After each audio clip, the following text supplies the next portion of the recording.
నమస్తే టీఎన్టీ తెలుగు వరల్డ్కు స్వాగతం. మా లేటెస్ట్ వీడియోస్ నోటిఫికేషన్ కోసం సబ్స్క్రైబ్ చేసుకొని బెల్ ఐకాన్ని యాక్టివేట్ చేసుకోండి. ఫాల్గుణ మాసంలో వచ్చే శుద్ధ ఏకాదశిని అమలక ఏకాదశి లేదా అమలిక ఏకాదశి అని పిలుస్తారు. ఈ అమలిక ఏకాదశి గొప్పతనాన్ని వివరిస్తూ బ్రహ్మాండ పురాణంలో ఒక కథ ఉంది. దాని గురించి మనం ఇప్పుడు తెలుసుకుందాం. సూర్యవంశమునందు జన్మించాడు మాంధాత చక్రవర్తి. ఆయన బ్రహ్మ విద్వరిష్ఠుడైన వశిష్ఠునితో, నీవు బ్రహ్మ యొక్క మానసపుత్రుడవు కనుక మహానుభావుడవు. నీ అనుగ్రహమును పొందుటకు తగిన యోగ్యత నాకున్నదని నీకు అనిపించినట్లయితే నాకు శ్రేయస్సు కలిగే విధానమును వివరించు. వ్రతములన్నిటిలోకి ఉత్తమమైన రహస్యమైన వ్రతమును, ఆ వ్రత మహత్యమును, ఆ వ్రత కథను కూడా నాకు చెప్పవలసినదిగా ప్రార్థిస్తున్నాను అని అన్నాడు. అప్పుడు వశిష్ఠుడు, మాంధాత మహారాజా, సమస్త వ్రతముల ఫలితమును ఇచ్చునది, సమస్త మహాపాపములను నశింపజేయునట్టిదైన అమలిక ఏకాదశి గూర్చి నీకు ఈరోజు చెప్పాలనుకుంటున్నాను. ఆ వ్రతము అన్ని విధములైన వారికి కూడా మోక్షమును ప్రసాదిస్తుంది. 1000 ఆవులను దానం చేసి ఫలితమును కూడా ఇస్తుంది. ఈ విషయమును తెలియజేసే ప్రాచీనమైన కథను ఒక దానిని పెద్దలు ఉదాహరణకు చెప్తూ ఉంటారు. ఆ కథలో హింసనే ప్రధానంగా చేసుకుని బ్రతుకుతున్న ఓ బోయవాడు ఏ విధంగా ముక్తిని పొందాడో వివరిస్తాను. మహారాజా, వైదిసము అనే పేరుగల నగరం ఒకటి ఉన్నది. ఆ నగరాన్ని చంద్రవంశమునకు చెందిన పాసబిందువుడు అనే రాజు చక్కగా పరిపాలిస్తున్నాడు. అతని వంశంలో చైత్రరథుడు అనే పేరుగల మహారాజు ఉన్నాడు. అతడు పరమధార్మికుడు, సత్యప్రతిజ్ఞ కలవాడు. ఆ రాజు 10,000 ఏనుగుల బలం కలవాడు. అతనికి సకల సంపత్ సమృద్ధి ఉన్నది. ఆ రాజ్యంలో బాధలు లేవు. ఈ నగరాన్ని పాలించే రాజు విశేషమైన హరిపూజా తత్పరుడు కనుక అతని రాజ్యంలోని ప్రజలు కూడా విష్ణుభక్తి పరాయణులే. యథా రాజా తథా ప్రజ అని కదా ఆర్యోక్తి. రాజు ధార్మికుడైతే ప్రజలు కూడా ధార్మికులవుతారు. అతని సామ్రాజ్యంలో శుక్ల కృష్ణ పక్షంలోని 2 ఏకాదశులలో ఎవ్వరూ భోజనం చేసేవారు కాదు. అందరూ అన్ని ధర్మములను విడిచిపెట్టి హరిభక్తి పరాయణులై ఉపవాస వ్రతములు చేసేవారు.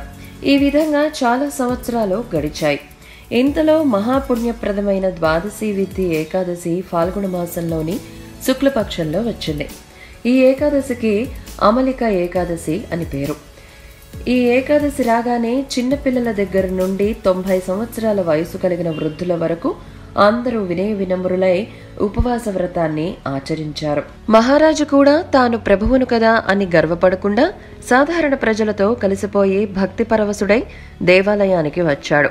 ఆ దేవాలయంలోని కళ్యాణ మండపంలో పూర్ణ కుంభమును స్థాపించారు. దానిలో పంచరత్నములను వేశారు. దివ్యమైన గంధములను కలశమునకు పెట్టారు. ఆ ప్రక్కనే ఛత్రమును, పాదుకలను ఉంచారు. దీపములను వెలిగించారు. పరశురాముని మూర్తిని కలశము మీద పెట్టారు. ఉసిరి కొమ్మను, కాయలను ప్రక్కన పెట్టారు. ప్రశాంతమైన మనసు గలవారై 16 ఉపచారాలతో పూజ చేశారు. ఆ పూజలో మునీశ్వరులు, ప్రజలు, మహారాజు అందరూ పాల్గొన్నారు. పూజ పూర్తయినది. తర్వాత అక్కడ అందరూ వారి వారి భక్తి శ్రద్ధలను అనుసరించి జాగరణ కూడా చేశారు.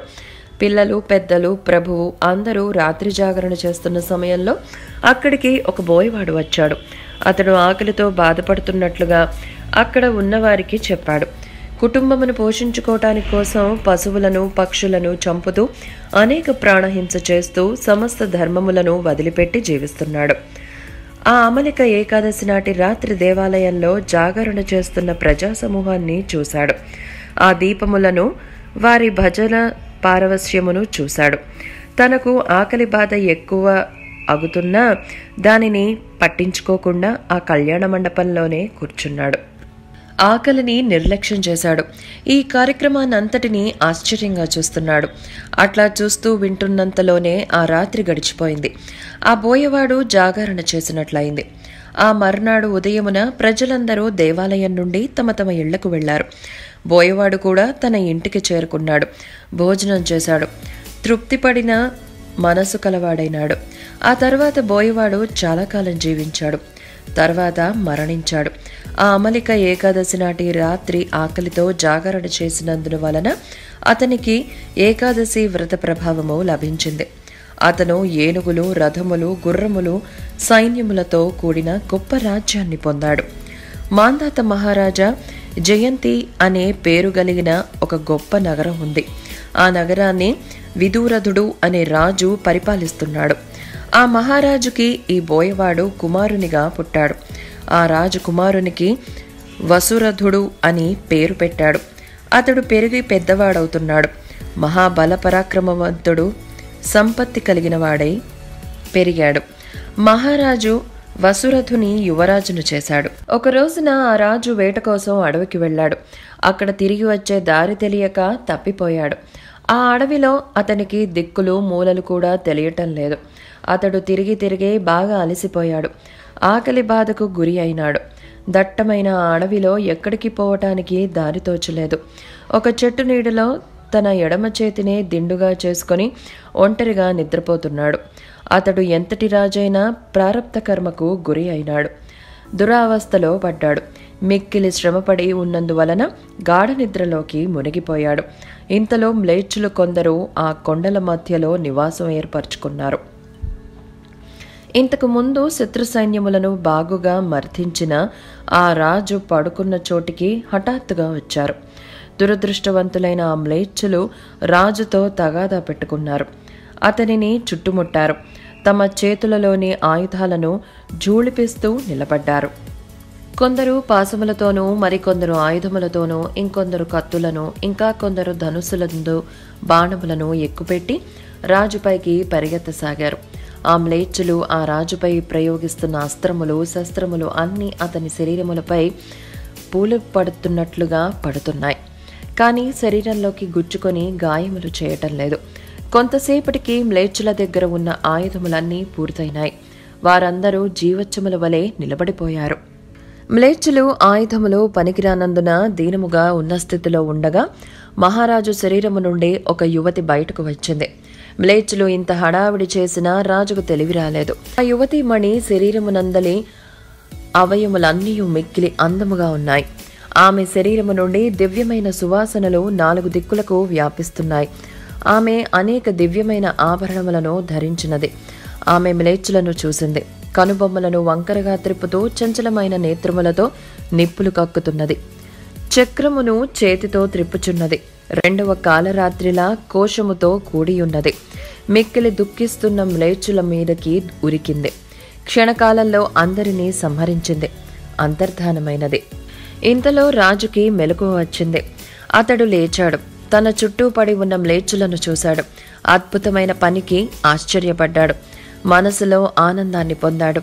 ఆహా, ఈ మ్లేచ్చులందరూ నాతో శత్రుత్వము గలవారే. వీరందరూ ఎవరి చేత చంపబడ్డారో కదా. నా యొక్క హితమును కోరుకున్న ఏ మహాపురుషుడో ఈ మహాకార్యమును చేసి ఉంటాడు అని అనుకుంటున్నాడు. ఇంతలో మిక్కిలి ఆశ్చర్యమును పొందుతున్న రాజును ఉద్దేశించి అశరీరవాణి రాజుతో, కేశవుని కంటే రక్షించగలవాడు మరొకడు ఎవ్వడూ లేరు అని అన్నది. ఆ అశరీరవాణి విని కళ్ళు పెద్దవి చేసుకుని రాజు ఆశ్చర్యంగా ఆకాశం వైపు చూస్తాడు. కానీ అక్కడ ఎవ్వరూ కనబడలేదు. ఆ మహారాజు నెమ్మదిగా క్షేమంగా తన రాజభవనానికి చేరుకున్నాడు.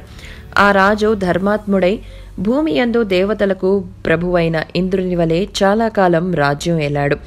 మాంధాత మహారాజా, ఏ కారణము చేతనైనా ఏ మానవోత్తములు ఈ అమలిక ఏకాదశి వ్రతమును ఆచరిస్తారో వారు తప్పకుండా వైకుంఠలోకమును పొందుతారు.